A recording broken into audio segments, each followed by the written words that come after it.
Her Excellency Dr. Mahali Pamotse, Minister of Education and Training of Lesotho. Excellency, you have the floor. President of the General Conference, Director General, Your Excellencies and colleagues, it is a great honor to be afforded this opportunity of delivering my maiden speech to this auspicious gathering. I bring to you all special warm regards and best wishes for a fruitful 38th session of UNESCO General Conference from His Majesty King Letsiye III, the government, and the people of the Kingdom of Lesotho. Mr. President, allow me to congratulate you on your appointment as the President of the 38th session of the UNESCO General Conference and to wish you every success in your new assignment. I am particularly proud of you coming from the Southern Africa region. I have no doubt that you will steer this session successfully based on your background knowledge as a member of the Executive Board.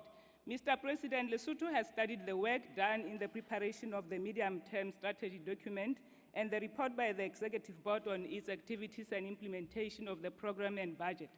We are truly satisfied with the planned strategies, which we believe will turn UNESCO's vision for the post-2015 global agenda into reality. Efforts towards achieving education for all since the year 2000 have yielded unprecedented progress. As we are now at the end of the IFA goals, I am glad to announce that Lesotho performed particularly well on 3 education for all goals, attaining 85% of youth and adult learning literacy and 72% on improving levels of adult literacy. On goal number 2 of the MDGs, we achieved 80% of universal primary education. For this, we thank the UNESCO family and particularly the countries that provided financial, technical, and other forms of support, without which all this could not have been achieved. I must mention that Lesotho allocates 23% of the national budget and 13% of GDP to education. However, this high investment is not translated into an equally high output, which therefore requires our full effort on enhancing quality, equity, and access. We from the Kingdom of Lesotho understand very well the financial crisis that UNESCO has been experiencing for over 6 years now. It would therefore be remiss of me not to acknowledge UNESCO's efforts in categorizing Africa as a global priority. My country has, for instance, been a beneficiary of many supported projects through the participation projects and IPDC. We indeed are thankful to the organization for this generous support and hope that robust measures will be taken to ensure that the reforms are implemented timelessly, strategically, to both deliver the post-2015 development agenda and those related to regional offices. Mr. President, in the past biennium, Lesotho was beneficiary to a number of projects.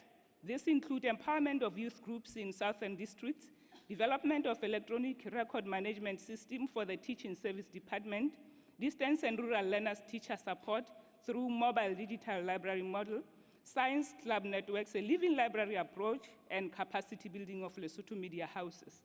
UNESCO's support in the strengthening of communication and information initiatives in Africa and the Kingdom of Lesotho in particular resulted in the establishment of 2 first-ever community radio stations operating in the rural areas of Lesotho. On issues of HIV and AIDS, UNESCO supports Lesotho through Educate's program. This is commendable. On the North-South and South cooperation, Lesotho and some of the national commissions of the Sub-Saharan Africa are benefiting from the cooperation they have established with both the Korean and German national commissions. Lesotho in particular has been fortunate despite the prevailing financial crisis, which has forced UNESCO to reduce its budget for capacity building for the national commissions. Today, my country's cooperation with the German Commission for UNESCO has been renewed to focus on staff capacity building and on the establishment of sub-regional networks for mutual capacity as effective mechanisms of knowledge exchange. Similarly, with the Korean National Commission for UNESCO Africa Bridge Program, 3 community learning centers in 2 districts have since 2012 been established in Lesotho. On the same note, we also boast income-generating activities such as aloe vaseline making, poultry, and others. Mr. President, one other important invaluable asset of Lesotho is water, which is not maximally utilized to benefit Basotho.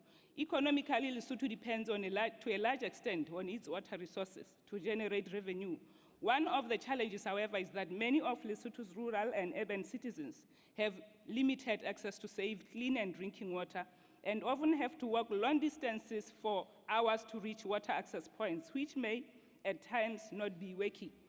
Mr. President, being aware that water will soon be a vital limiting factor in wealth development, we would like UNESCO to help us improve the water state in Lesotho.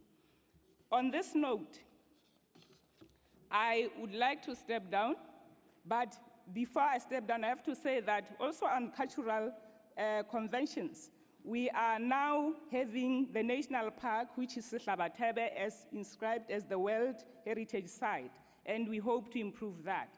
And on this note, I would like to express our hope as the delegation of Lesotho that the financial constraints that have beset this organization for some time now shall finally come to pass when negotiations between the Director General and our partners come to function sooner than later. I thank you.